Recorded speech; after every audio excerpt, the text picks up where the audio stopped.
दोस्तों आप सभी का स्वागत है हमारे यूट्यूब चैनल कीर्ति माती ब्लॉग्स।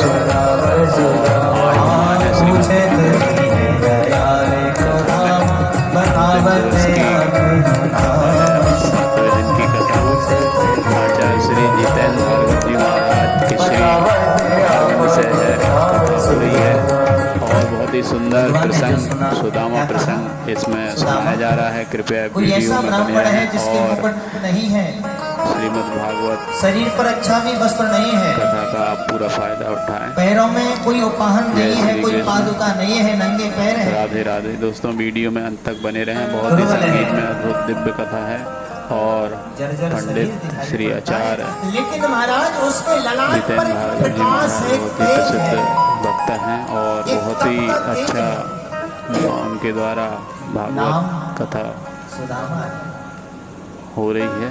भगवान ने जैसे ही सुना सुदामा सुदामा मेरा मित्र मुझसे मिलने आया, भगवान दौड़ लगा। आज जो सूचना देने आया मंत्री वह पीछे है, भगवान आगे दौड़ लगाकर बने रहे हैं दोस्तों वीडियो में तक और देखा मित्र सुदामा के लिए और लिया और अपने हृदय से लगा लिया और बहुत ही अद्भुत दिव्य और भक्ति में है प्रसंग। गंगा यमुना दोनों सभी भक्तों को भगवान श्री कृष्ण की भक्ति से ओतप्रोत कर देने वाला प्रसंग है। आज परम मिलन हो रहा है, ये आज महामित्रों का मिलन हो रहा है। आज ऐसा लगा जैसे कि ये हृदय की जो अग्नि थी ये शांत हो गई, आज शीतलता प्राप्त हो गई। हाथ पकड़कर भगवान लेकर गए ससम्मान और आज उस सिंहासन पर बैठाया जिस सिंहासन तक बड़े बड़े राजा नहीं पहुंच पाए, जिस सिंहासन पर संत यमलात्मा परमहंस ज्ञानेंद्रिय मुनिंद्रिय जहां पहुंच नहीं पाते हैं, आज उस सिंहासन पर सुदामा जी महाराज को बैठाया, चरणों में बैठ गए। और ये परिभाषा है, देखिए यदि कोई ब्राह्मण आपका मित्र है तो मित्रता में मर्यादा भी कितनी अच्छी भगवान ने बताई। पहले मित्र हमारे ब्राह्मण देवता है, पहले आतिथ्य सत्कार किया और ब्राह्मण का जो स्थान होना चाहिए उस स्थान को भगवान ने दिया, अपने आसन पर बैठाया, चरणों में बैठ गए और चरणों पर हाथ घुमाने लगे। रुक्मणी मैया से कहा, रुक्मणी जल लेकर आओ। एक परम तपस्वी संत ब्राह्मण हमारे घर में पधारे हैं, हमारा द्वारिका हमारा महल शुद्ध पवित्र हो गया है, चरणों का अभिषेक करना है। रानी गई जल लेने के लिए, भगवान चरणों पर हाथ घुमा रहे, देखा कि कांटा चुभा है, निकालने का प्रयास करते निकलता नहीं है, अपना मुख लिया, अपने दांत से जैसे ही उस कांटे को निकाला, भगवान के नेत्रों में झरझर आंसू बहने लगे। इस सुदामा का मेरे ऊपर इतना बड़ा ऋण है, आज सुदामा के चरणों में यदि कांटे लगे हैं तो इसका कारण केवल एक कृष्ण है।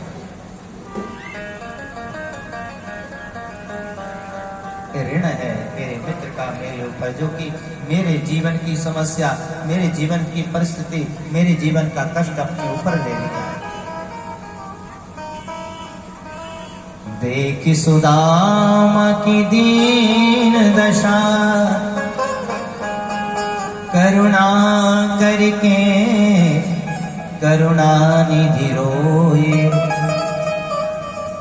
पानी परात को हाथ छुओ नहीं, नैनन से जल सो पग धोए।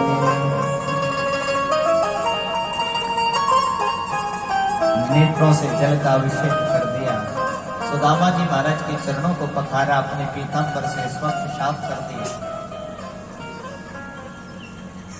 ये हुआ मित्र का एक कर्म। अब मित्रता का दूसरा कर्म जो मित्र को करना चाहिए, दोनों मित्रों में हास प्रयास हुआ, भोजन आदि की व्यवस्था हुई। हास प्रयास जब हुआ, भगवान ने कहा सुदामा जी महाराज जब विद्यार्थी जीवन में थे तुम बड़ी वैराग की बात करते थे, विरक्त ही हो, वैरागी हो कि विवाह भी किए। सुदामा जी महाराज ने कहा मित्र विवाह किया है, तेरी भाभी भी है, भतीजे भी है। भगवान ने कहा मित्र विवाह किया और हमें बुलाया ही नहीं, कोई बात नहीं। रानियों से कहा आशीर्वाद लो, ये ब्राह्मण देवता बहुत तपस्वी है। सुदामा जी महाराज सबको आशीर्वाद दे रहे हैं। रुक्मणी मैया आई, सौभाग्यवती भव, जामवती, सत्यभामा, सबको आशीर्वाद देते देते अब रानियां हुई 200-300 और 300 रानियां जो पार हुई आशीर्वाद देते देते सुदामा जी ने पूछ लिया, भैया कन्हैया ये तो बता कि ये सब तेरी है कि इनमें पड़ोसियों की भी शामिल है। अब देखो, अब यहाँ हास प्रयासी मित्रता का प्रसंग आरंभ हुआ। भगवान ने कहा सुदामा जी ये सब तुम्हारी बहुएं हैं, आशीर्वाद देते जाओ, अभी तो बहुत कम, अभी और आने वाले। सुदामा जी ने कहा कन्हैया भैया मैं तो थक जाऊंगा, थक गया हूं, तू मेरे सामने बैठ जा, मैं तुझको आशीर्वाद देता हूँ। सब रानियों के पास आशीर्वाद पहुंच जाए, एक साथ सबको आशीर्वाद दिया। अब सुदामा जी कहने लगे कन्हैया तूने बड़ा डांट रहा था मुझे कि मुझसे कहा कि तुम्हारा विवाह हुआ कि नहीं, हमें बुलाया नहीं, बड़ा डांट लगा रहा था। अरे मेरा तो एक विवाह हुआ, चलो मैं भूल गया, पर तूने तो 16,108 की कम से कम एक में तो याद कर लेता।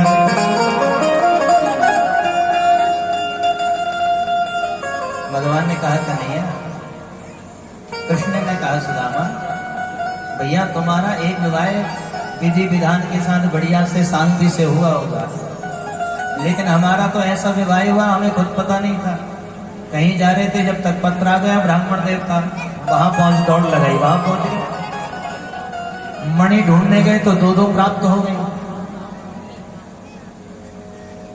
और एक बार में तो पूरी 16,108 16,100 प्राप्त हो गई। कहा कि हमें खुद पता नहीं था कि हमें मिलने वाली है। दोनों मित्रों में बड़ी हास प्रयास हुई। यहाँ भगवान सुदामा जी महाराज के चरण दबा रहे हैं कि आप बड़े थक गए होगे, विश्राम करो। विश्राम करते करते याद आई, भगवान ने कहा कि जब भाभी है तो भाभी ने कुछ ना कुछ तो भेंट सुदामा रखी होगी। सुदामा जी ने कहा यदि बताता हूं तो ठीक नहीं होगा, इसका वैभव कितना बड़ा है। और सुशीला ने मुट्ठी भर चावल रखे हैं, कैसे जो छुपाने लगे। भगवान का क्या छुपा रहे हो? बोले कुछ नहीं। भगवान का देखो भाभी ने कुछ ना कुछ तो रखा ही होगा।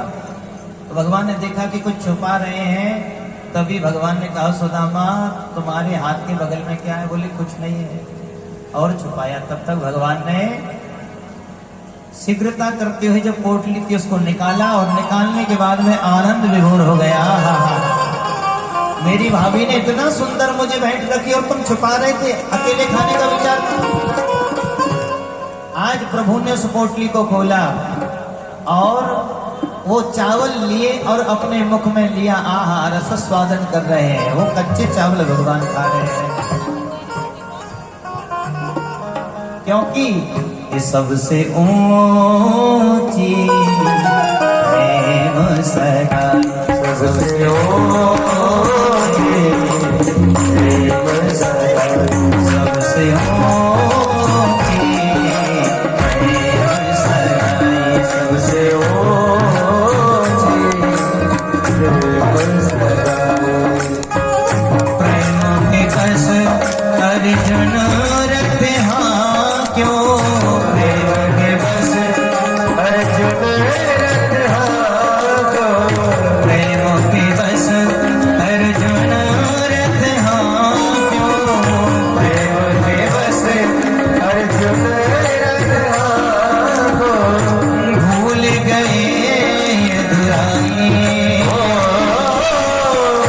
भूल गए यदुराई,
भगवान केवल प्रेम के भूखे हैं, पदार्थ के नहीं।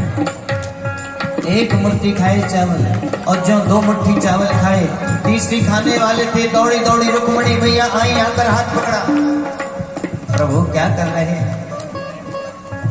आपको चावल खाने की आदत नहीं है, आप तो माखन मिश्री सुंदर सुंदर भोज पदार्थ खाते हैं, और कच्चे चावल खाओगे तो भगवान बीमार पड़ जाओगे। रुक्मणी मैया हाथ पकड़ती। यहाँ हमने ये भी सुना है कि जब एक मुट्ठी चावल खाए भगवान ने, 1 लोक सुदामा को दे दिया, 2 मुट्ठी खाए 2 लोक दे दिए। रुक्मणी ने कहा कि 3 मुट्ठी खाओगे भगवान, हम कहाँ रहेंगे? तो मेरे अंदर ये बात उतरती नहीं है प्रायः, इसलिए मैं इसको नहीं कहता, क्योंकि भगवान को 3 मुट्ठी खाने की आवश्यकता नहीं है, 1 की भी आवश्यकता नहीं। यद्यपि सुदामा ने जब संकल्प किया कि भगवान से मिलने मुझे जाना है, उसी समय भगवान ने उनको राजा बना दिया।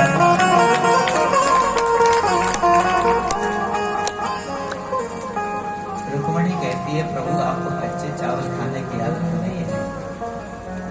रुक्मणी भैया ने हाथ पकड़ा। भगवान ने कहा कितना स्वाद, इतना स्वाद, इतना स्वाद तो आज के भोजन में भी प्राप्त नहीं हुआ, जितना स्वाद आज मेरी भाभी मैया ने मुझे रखा। सुदामा जी महाराज कुछ दिन रहे। सुदामा जी ने कहा मित्र अब मैं जाना चाहता हूँ, क्योंकि तुम्हारी भाभी अकेली है। भगवान ने कहा मेरी इच्छा कुछ और दिन आप रुकते, लेकिन आपका जाना आवश्यक है तो मैं रोकूंगा नहीं। सुदामा जी चल पड़े। भगवान ने रथ अपना दिया, सारथी दिया, और सुदामा जी महाराज को छोड़ने जा रहे हैं। चलते चलते सुदामा जी ने विचार मन में कर रहे हैं, देखो सुदामा जी कह रहे हैं कि मुझे तो लालसा नहीं है, मुझे किसी का धन नहीं चाहिए, लेकिन सुशीला ने मुझे पहुंचाया था और मैं उसके मन की बात जानता हूँ क्यों पहुंचाया था। और देखो कृष्ण कितना बड़ा होकर भी जो है मैं खाली हाथ गया था, खाली हाथ आया, रथ में बैठकर जरूर आया। इसलिए सुदामा जी कहते हैं इसलिए तो मैं किसी से मांगता नहीं, पर सुशीला नहीं मानी तो मैं आया। और जैसे ही पहुंचे सुदामापुरी, यहाँ नगर बस गया। यहाँ जो झोंपड़ियां थी, कच्चे मकान थे, पड़ोसी भी गरीब थे, लेकिन आज सुदामा की तपस्या के कारण स्वर्णपुरी का निर्माण हो गया। सुंदर सुदामापुरी, सुदामा नगरी हो गया। एक तपस्वी के कारण सारी नगरवासी धनवान हो गई। यहाँ तो थी मेरी टूटी झुपड़िया,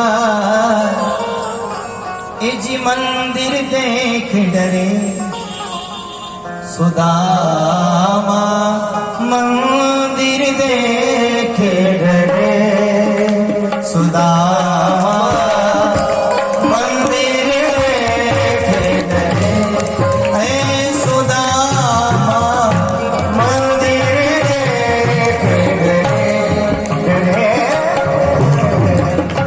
मंदिर देख डरे।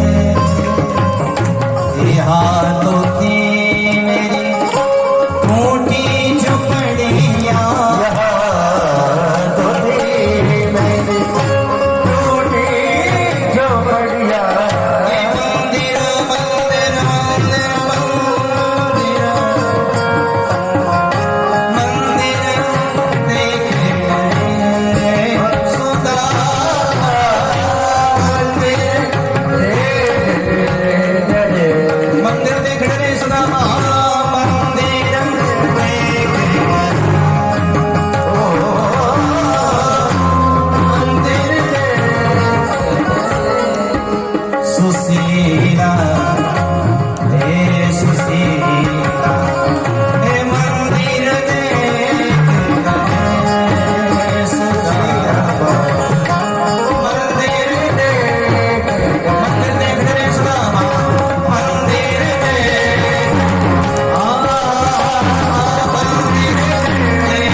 सुशीला सुंदर आरती सजा कर ला रही है। सुदामा जी ने देखा ये कौन है? पत्नी को पहचानना भूल गए। रेशमी सुंदर साड़ी है, स्वर्ण आभूषण जड़ित, आहा, कानों में बड़े बड़े कुंडल। अभी तक तो फूल में देखा था, सुशीला को देखने में तो वैसी ही लग रही है कौन? सुशीला ने आरती सजाई, चरणों में प्रणाम किया, स्वामी प्रणाम, आपके जाने से सब कुछ बदल गया, सब प्राप्त हो गया आपके एक बार जाने से। अच्छा, और ये जो यहाँ झोपड़ियां थी वो भी सब बदल गई, ये पड़ोसी वो भी सब अमीर हो गए। एक संत के रहने से, एक भक्त के रहने से सारी कॉलोनी सुधर जाती है। एक संत के रहने से, एक भक्त के रहने से सारा नगर सुधर जाता है, और एक बेकार व्यक्ति कॉलोनी नगर में फंस जाए, सारा नगर बर्बाद हो जाए।